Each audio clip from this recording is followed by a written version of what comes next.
Assalamualaikum warahmatullahi wabarakatuh. Salam sejahtera untuk kita semua. Om Swastiastu, Namo Buddhaya, salam kebajikan, Rahayu. Oke, viewers dan netizen UPW TV dimanapun kalian berada, dan tentunya peserta didik usaha layanan pariwisata yang saat ini sedang menikmati masa liburnya setelah menerima rapotnya, yang tentunya kalian ketika sedang liburan ini manfaatkanlah untuk melakukan aktivitas yang lebih positif dan produktif untuk menunjang kalian nanti setelah masuk atau turun ke sekolah nanti bisa lebih fresh dan lebih siap menerima materi pembelajaran yang lebih optimal, dan bagaimana kalian bisa mengembangkan diri kalian lebih baik lagi ke depannya. Oke, hari ini bersama Bapak Rano Welum sebagai fasilitator pembelajaran kalian di edisi 19 Desember tahun 2023. Tentu setelah kemarin ya, materi pembelajaran kita yaitu tentang bagaimana memahami perencanaan dan melirik dari sebuah potensi daya tarik wisata. Nah, hari ini materi pembelajaran kita setelah segala sesuatunya tentang kita bagaimana memahami dunia kepariwisataan, tentu kita harus juga memahami bagaimana ketika kalian sebagai individu maupun nanti membawa rombongan ya, kelompok, grup ya kan. Nah, itu tentu kalian akan mempersiapkan diri untuk kalian menuju ke suatu tempat tujuan atau destinasi ya, ketika kalian nanti rencana akan magang ataupun nanti menjadi pekerja dalam dunia industri pariwisata. Nah, tentu yang kalian harus pahami bagaimana hari ini kalian dapat mengerti tentang dokumen sebuah perjalanan. Nah, ketika kita melakukan aktivitas, tentu kita harus membawa persiapan. Nah, persiapan itu ya salah satunya dokumen perjalanan. Nah, tentu selain mungkin transport yang kalian siapkan, sarana akomodasi kalian, kemudian sarana pribadi kalian, tentu yang paling penting adalah dokumen perjalanan kalian. Karena mengapa pentingnya keberadaan dokumen, yaitu tadi untuk memperlancar hal yang berhubungan dengan bisnis nanti ya, ataupun menuju ke tempat tujuan, berlibur, apapun yang kalian lakukan, kemanapun kalian melakukan aktivitas, tentu kalian pasti membawa dokumen. Minimal banget kalau ketika kalian masih pelajar, itu pasti ada yang namanya kartu pelajar. Nah, seperti Bapak ada kartu tanda pengenal, mungkin ketika Bapak berkendara ataupun mengemudi itu memakai SIM ya kan. Nah, itu salah satu dokumen. Nah, apakah dokumen di dalam dunia kepariwisataan itu ada beberapa yang Bapak catatkan, tapi yang perlu kita pahami adalah apa sih pengertian dari dokumen perjalanan, atau kalau bahasa Inggrisnya travel document. Nah, yang Bapak catat hari ini adalah dokumen perjalanan itu merupakan segala surat atau keterangan yang diperlukan oleh seseorang untuk melakukan perjalanan yang menyangkut identitas diri secara resmi, diakui baik di dalam maupun di luar negeri ya. Namun ada beberapa pendapat yang menyatakan bahwa dokumen perjalanan bukan sekedar berhubungan dengan surat-surat atau keterangan saja, melainkan juga termasuk surat dokumen perjalanan lain yang dapat dipergunakan untuk memperoleh pelayanan perjalanan dari dan ke atau di tempat seseorang melakukan perjalanan tersebut. Nah, ketika kalian nanti magang di agen perjalanan atau biro travel perjalanan, ya pasti kalian akan mempelajari berbagai dokumen perjalanan. Nah, tentu kalian harus pahami dari dasarnya dulu ya. Ada macam-macam yang Bapak sudah rangkum, macam-macam dokumen perjalanan, yaitu yang pertama itu valuable travel document, yaitu dokumen perjalanan yang mempunyai nilai atau harga karena di samping dapat dipergunakan untuk mendapatkan jasa pelayanan perjalanan, juga merupakan surat berharga yang dapat ditukarkan dengan nilai uang. Nah, apa saja sih yang merupakan valuable travel dokumen tersebut? Nah, yang pertama yaitu tiket perjalanan. Nah, kita yang di Kalimantan Selatan ingin menuju ke provinsi tetangga kita ataupun ke luar negeri, termasuk juga teman-teman kita yang dari provinsi kabupaten lain yang ingin menuju ke tempat kita di Kalimantan Selatan, tentu pasti memerlukan namanya tiket perjalanan, baik itu darat, laut, dan udara. Nah, itu salah satunya valuable ya, travel dokumen ataupun dokumen yang memiliki nilai, ya kan, nilai harga. Tiket perjalanan yang satunya yaitu seseorang mendapatkan jasa pelayanan pada angkutan darat, laut maupun udara, ya, baik domestik maupun internasional yang tadi Bapak sebutkan, ya. Karena ketika kita ingin menuju ke suatu tempat, tentu kita akan dicek. Yang pasti kan kita bayar nih jasa kan, nggak mungkin dong kita berenang sendiri atau narik sampan sendiri atau terbang sendiri, ya nggak mungkin dong. Itu pasti kita akan berurusan dengan agen perjalanan atau biro perjalanan travel. Nah, itu tadi tiket perjalanan ya, salah satu dokumen yang berharga. Nah, kemudian ada keduanya itu travel voucher.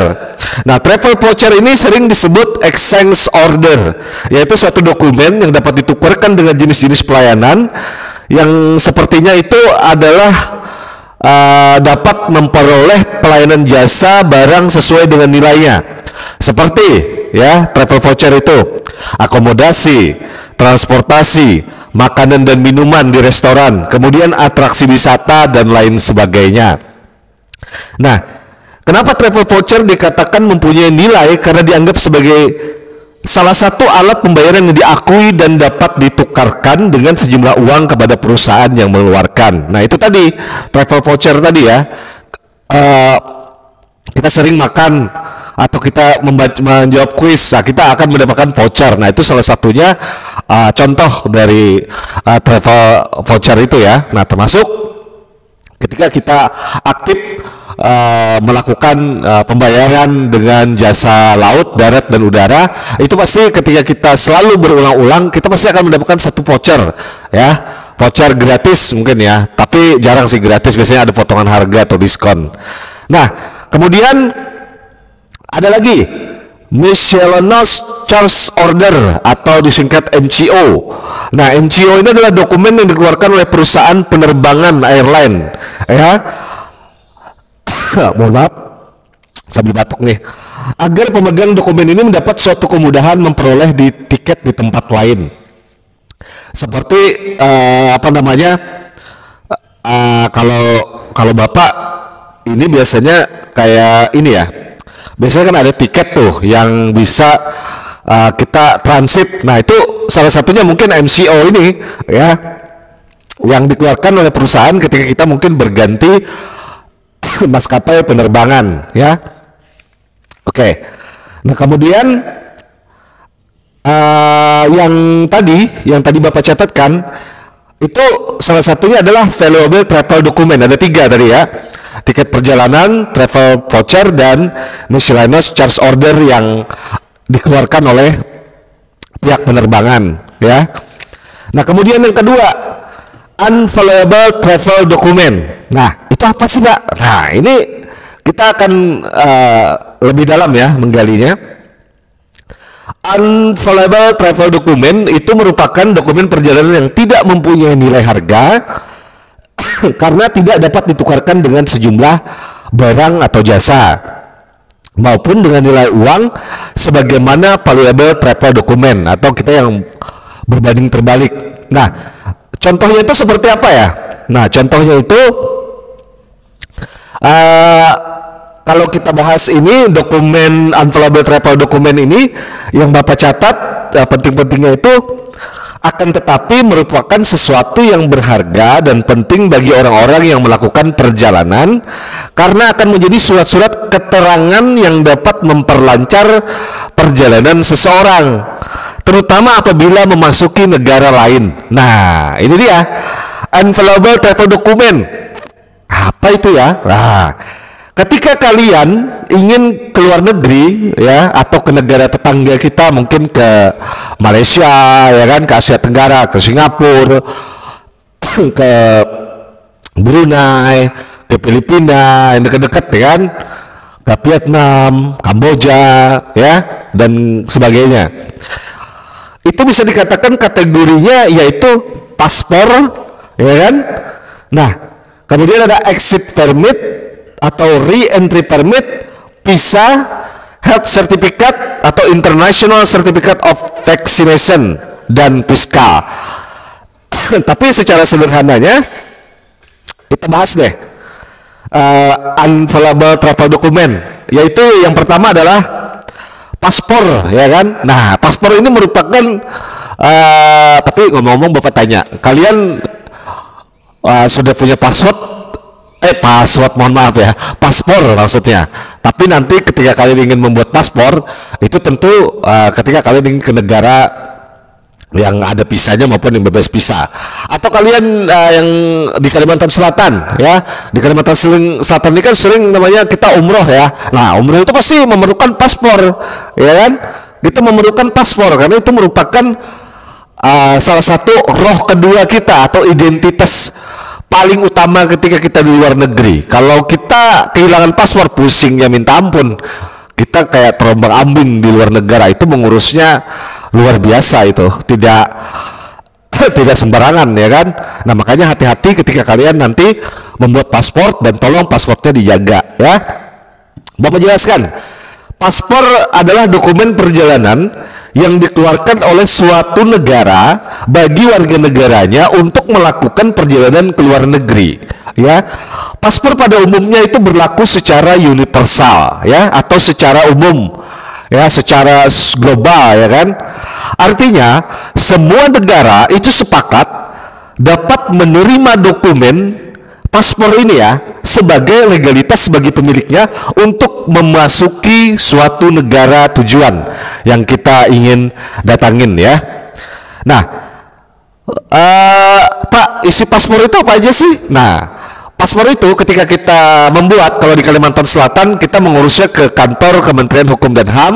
Dalam hal ini unitnya yaitu kantor imigrasi ya. Itu biasanya kalau bisa jangan saat musim-musim lagi rame-ramenya berangkat umroh kalau mau bikin paspor ya, karena itu pasti antriannya lumayan ya kan, antriannya banyak yang diurus. Nah, tapi ketika momen-momen ketika intensitas kegiatan tidak ada musim musim tertentu yang aktivitas peak season umroh, itu biasanya agak lengang tuh. Nah, itu bisa prosesnya paling banter lama 1 minggu udah selesai ya, atau kalau lebih cepat mungkin 3 hari bisa lebih cepat ya, tergantung masing-masing ya. Kalau kita di Kalimantan Selatan ada 2 itu ya, kantor imigrasinya itu ada di Jalan Ahmad Yani, tepatnya di Landasan Ulin, kilometer 20 sekian ya. Itu kantor imigrasi yang pertama. Kemudian kantor imigrasi keduanya itu di Kota Barabai atau Kabupaten Hulu Sungai Tengah ya. Itu untuk supaya tidak terjadi antrian panjang di kantor imigrasi pusat di daerah kawasan Landasan Ulin atau tepatnya di Kota Banjarbaru ya. Nah, isi paspor itu apa saja sih? Salah satu dokumen perjalanan yang penting itu merupakan berhubungan dengan keterangan pribadi kita. Ada nama lengkap, tempat tanggal lahir, kebangsaan, agama, dan foto. Kemudian tanggal pengeluaran, masa berlaku paspor yang disahkan oleh pejabat imigrasi, kemudian kode negara, nomor paspor, jenis kelamin, keluarga negara, nomor registrasi, kantor yang mengeluarkan tempat paspor kita, dan tanda tangan kita sebagai yang membuat atau memasukkan paspor. Nah, ketika kita memiliki paspor, tentu dengan biaya yang lumayan ya. Yang pastinya jangan Bapak sarankan jangan lewat calo ya, karena lebih enak itu kita menikmati proses pembuatan paspor itu dengan menikmati prosesnya dari mulai registrasi ya kan, Mulai dari kita cara mendaftar secara online, sekarang online ya, ada wajib itu di handphone itu kita mendownload salah satu untuk mengisi jadwal kita nanti menuju ke urusan ke kantor imigrasi. Karena sekarang untuk memutus rantai percaloan itu sekarang semuanya sistem online. Kalian bisa buka di Play Store, itu ada cara pembuatan atau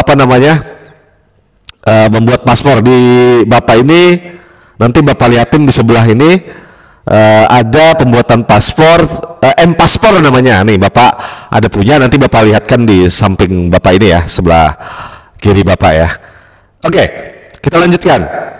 Nah, ketika kalian memiliki paspor, tentu itu menjadi dokumen paling utama ketika kalian ke luar negeri. Nah, apa sih Pak syarat-syarat supaya kita ketika sudah kita mendownload M-Paspor online-nya, kita mengisi tanggal menuju hari dan bulan dan tahun yang akan kita buat paspor itu, syarat-syaratnya cukup mudah ya.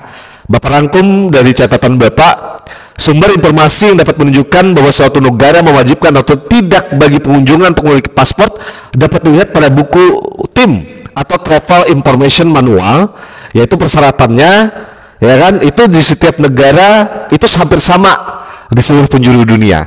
Nah, itu secara umum, tapi rata-rata kalau kita lengkap dokumennya pasti ya syukur, alhamdulillah bisa cepat kita ya selesai nanti. Oke, cara syarat-syarat untuk mendapatkan paspor itu adalah screening ya. Itu kita dicek semua dokumen data kita, kemudian kita mengisi formulir, kemudian kita menyerahkan formulir ke loket permohonan paspor, kemudian kita melaksanakan foto, kemudian kita cap 3 jari ya, cap 3 jari, kemudian wawancara. Nah, di wawancara itu apa sih tujuan kita ke negara tersebut, untuk apa? Bisa untuk rekreasi, kuliah, penelitian, ataupun kegiatan yang berhubungan dengan perusahaan dan kedinasan ya. Oke, selain paspor itu Bapak pisahkan, itu ada beberapa jenis-jenis paspor. Oke, yang pertama itu paspor biasa atau normal paspor, yang dikeluarkan untuk digunakan oleh orang yang melakukan perjalanan ke luar negeri dengan tujuan untuk kepentingan pribadi. Yang seperti Bapak jelaskan tadi, itu dikeluarkan oleh Direktorat Imigrasi, Departemen Kehakiman dan Kemenkumham. Nah, masa berlaku paspor normal ini biasanya jangka waktunya 6 tahun. Jika telah habis masa berlakunya dapat diperpanjang untuk 1 tahun berikutnya.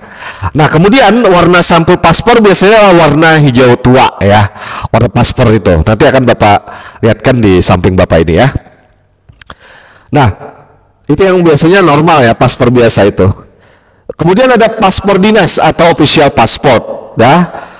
Paspor dinas, official passport adalah paspor yang dikeluarkan untuk digunakan oleh para pegawai pemerintah yang melakukan perjalanan ke luar negeri dalam rangka melaksanakan tugas pemerintahan ya. Itu biasanya urusannya Deputi atau Kementerian Hubungan Luar Negeri, ataupun mewakili pemerintah Indonesia atau mewakili pemerintah Provinsi Kalimantan Selatan, kabupaten dan kota kemana gitu ya, ke Asia Tenggara untuk melakukan pameran ya kan, yang berhubungan dengan G2G atau government to government atau pemerintah dengan pemerintah, agar bisa terlaksananya kesepakatan untuk melakukan aktivitas mungkin bisnis, kerjasama di dalam pendidikan ya kan, kerjasama usaha ya, kerjasama dan pariwisata tentunya ya. Oke. Kemudian, nah tadi yang paling kita di Kalimantan Selatan itu sering namanya paspor haji atau Hajj Passport. Nah itu yang paling sering ya. Paspor Hajj atau paspor haji adalah paspor yang dikeluarkan dan digunakan khusus oleh pemegangnya hanya untuk melaksanakan ibadah haji ya, atau umroh. Itu agak berbeda ya mungkin, tapi lebih khusus, memang agak punya contoh kekhasan tersendiri ya. Biasanya paspor ibadah haji itu yang pasti tentunya paspor haji ini khusus karena fungsinya dan masa berlakunya hanya untuk menunaikan ibadah haji dan umroh. Hati-hati loh untuk menggunakan paspor haji, mungkin tidak akan bisa karena itu hanya tujuannya ke salah satu negara tertentu atau Arab Saudi ya, atau Saudi Arabia ya. Nah, kemudian ada lagi paspor keluarga atau gabungan, joint family passport. Atau paspor keluarga adalah paspor yang dikeluarkan dan diberikan kepada suatu keluarga yang terdiri atas suami atau istri dan anak-anaknya yang belum dewasa, atau seseorang anggota keluarga yang belum dewasa masih berada dalam pengawasan dan perlindungannya. Tapi kalau sekarang ya, yang Bapak tahu jarang sekali ya paspor keluarga atau gabungan ini. Biasanya kalau berlibur itu ya udah pakai paspor biasa ya, biasanya udah yang normal paspor ya. Tergantung kebijakan dari Kementerian Kemenkumham kita di Indonesia ya. Mudah-mudahan ada yang bisa menambahkan ya di bawah komentarnya. Mungkin kekurangan Bapak dalam mengutip beberapa informasi, yang mohon bantuannya ya para viewers dan netizen UPW TV. Nah, kemudian ada paspor diplomatik, konsultat diplomatik paspor ya, tadi hubungannya Kementerian Luar Negeri. Kemudian paspor RI untuk orang asing. Nah, tadi kayak kita punya paspor mau ke negara tertentu kayak gitu juga. Seperti itu juga dengan negara atau orang lain yang ingin menuju ke Indonesia. Mereka pasti memiliki ciri khas, itu adalah paspor dari orang asing ya. Kemudian paspor pelaut. Nah, yang bekerja di laut, yang sering ke luar negeri, itu masih berbeda dengan paspor normal umum pada biasanya, karena paspor pelaut itu biasanya mereka kan bekerja tuh di kapal pesiar mungkin ya, kapal shipping atau kapal kargo yang besar. Nah, itu tadi mereka memiliki kekhasan khusus paspor pelaut karena mereka memiliki aturan dan kebijakan dalam dunia internasional maritim ya. Nah, seperti itu. Kemudian ada juga SKLP, surat keterangan laksana paspor, adalah surat keterangan untuk warga negara di daerah perbatasan antar negara. Contohnya seperti Kalimantan Barat, Kalimantan Utara, dan Kalimantan Barat, dan Kalimantan Utara ya. Itu biasanya SKLP ini biasanya paspor lintasan. Misalnya ketika ada warga negara kita Indonesia yang berbatasan dengan negara tetangga, itu biasanya mereka tidak perlu harus memiliki paspor yang secara pada umumnya ya. Mungkin ingin berbelanja ataupun ingin membawa bahan produksi alamnya. Biasanya kan ada pertukaran. Biasanya pasar itu ada di perbatasan ya. Nah, mereka saling bertukar. Nah, itu paling SKLP itu berlaku untuk warga negara Indonesia yang berada di perbatasan ya. Kemudian ada paspor khusus ya. Paspor khusus ini adalah paspor khusus untuk pejabat United Nations atau PBB. Ada dua macam paspor khusus, yaitu bersampo warna merah untuk pejabat tinggi PBB dan bersampo warna biru muda untuk staf PBB. Nah, biasanya ini untuk high class ya, untuk biasanya Kementerian Luar Negeri dan Istana Kepresidenan dan staf-stafnya ya. Wah, itu terlalu tinggi ya. Oke. Tadi Bapak ulangi, apa sih syarat mutlak ketika kita ingin membuat paspor? Nah, membuat paspor itu tentu kita harus memiliki kartu identitas diri kita ya, memiliki kartu pengenal, itu tujuan utama. Kemudian kita selain KTP ada juga kartu keluarga. Yang menurut pengalaman Bapak yang diminta itu KTP, kartu keluarga, ijazah, dan dokumen penting lainnya. Pokoknya kalau misalnya ngurusin ketika sudah download M-Paspor tadi online, kita bikin janji di situ ya, tanggal berapa kita ngurusnya. Nah, kita sudah siapkan dokumen kita dari rumah ya. Kemudian surat berkelakuan baik, kita harus ada SKCK ya. Kemudian mengisi, ketika kita sudah bikin janji, kita sudah mengisi jadwal online-nya, kita datang, kemudian semua dokumen kita udah lengkap, kita mengisi formulir permohonan dengan membuat paspor, kemudian dengan memiliki paspor terbaru. Bisa kita bawa aja deh pokoknya dari 2x3, 3x4, 4x6 ya, dan dokumen yang berwarna latar belakang merah ataupun biru nggak apa-apa sih. Nah, soalnya nanti kita ada foto lagi di dalam ruangan imigrasi ya. Baik, selain itu tadi paspor, kita persingkat saja, kita secara umum Itu ada juga ketika kita ke suatu negara, itu ada negara yang harus mewajibkan kita membayar visa. Nah, kalau yang berdasarkan pengalaman Bapak dan pengalaman teman-teman fasilitator pembelajaran Bapak, biasanya kalau kita di Asia Tenggara jarang itu kita dikenakan biaya visa ya, biaya masuk. Nah, visa itu adalah dokumen resmi yang dikeluarkan oleh suatu negara atau perwakilannya sebagai tanda diperkenankannya seseorang dari negara lain memasuki wilayah negara tertentu. Biasanya itu kita mau ke Eropa, benua Amerika, ya kan, yang ke arah-arah barat sana ya. Ya itu sih tadi biasanya kita ada membayar atau melakukan proses administrasi yang cukup panjang ya. Mudah-mudahan ya Bapak bisa keliling dunia juga sih biar tahu kayak gimana sih visa itu ya kan. Kalau kita lihat cuma di video ya kan, lihat di teman Bapak, oh bisa seperti itu ya, tapi mudah-mudahan ya, doakan ya kita semua mungkin ya bisa nanti berkeliling ke benua Eropa maupun ke Amerika ya, benua Amerika ya, yang pasti menggunakan visa ya. Oke, ya itu tadi visa itu ada macam-macam ya, ada visa transit ya kan, visa wisata, visa dinas, visa pelajar, visa diplomat, visa bekerja, visa khusus pelaut dan awak pesawat, kemudian visa kunjungan usaha, visa kunjungan sosial budaya, kemudian visa berdiam diri sementara ya, itu untuk tenaga ahli asing ya, atau warga negara asing yang menetap di salah satu negara tertentu ya. Nah itu tadi mengurus visa juga sama seperti kita mengurus paspor seperti pada biasanya ya. Kemudian yang kita biasanya kalau secara umum ya, yang Bapak catat ada fiskal atau surat keterangan membayar pajak ya. Biasanya kita harus tertib ataupun juga membayar pajak ke suatu negara tertentu ya. Pajak yang dimaksud adalah kategori pajak penghasilan yang dibayar di muka oleh orang yang berpergian ke luar negeri. Ya, kita ada ya itu tadi ketika kita ke salah satu negara besar itu pasti kita ada salah satu mengurusi visa, menuntaskan administrasi fiskal ya.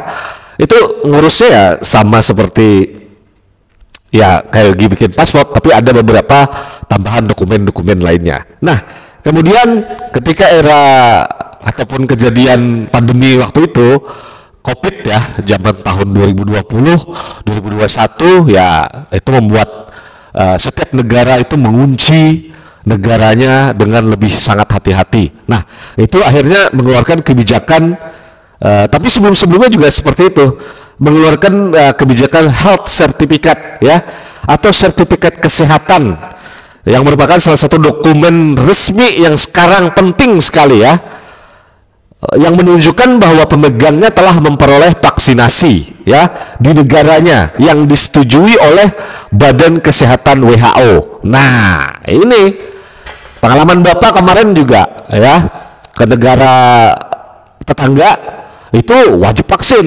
Waktu itu Bapak ya syukurnya ya udah vaksin 3 kali. Jadi ketika dicek dan datanya terintegrasi dengan Kementerian Kesehatan, itu ketika di pemeriksaan bagasi dan imigrasi itu dinyatakan bebas dari COVID-19 ya waktu itu ya. Oke, mudah-mudahan tidak ada lagi lah, meskipun sertifikat kesehatan ini tetap harus diminta karena sekarang udah perubahan peraturan dari WHO bahwa setiap kita menuju dan akan kemana, ke negara mana, itu pasti wajib dimintakan surat keterangan atau health certificate atau surat vaksinasi ya. Oke,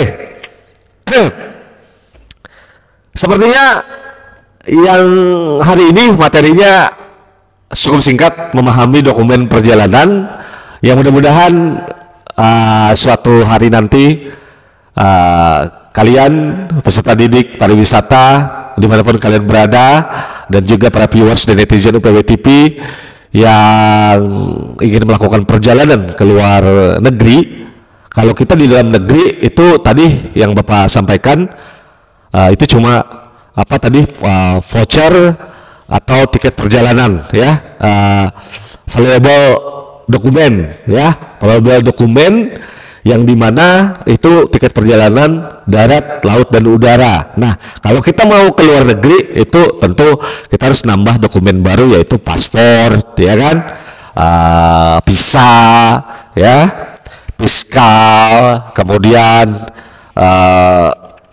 apa namanya yang berhubungan dengan tujuan dan kepentingan kita mau ke negara tersebut, ya.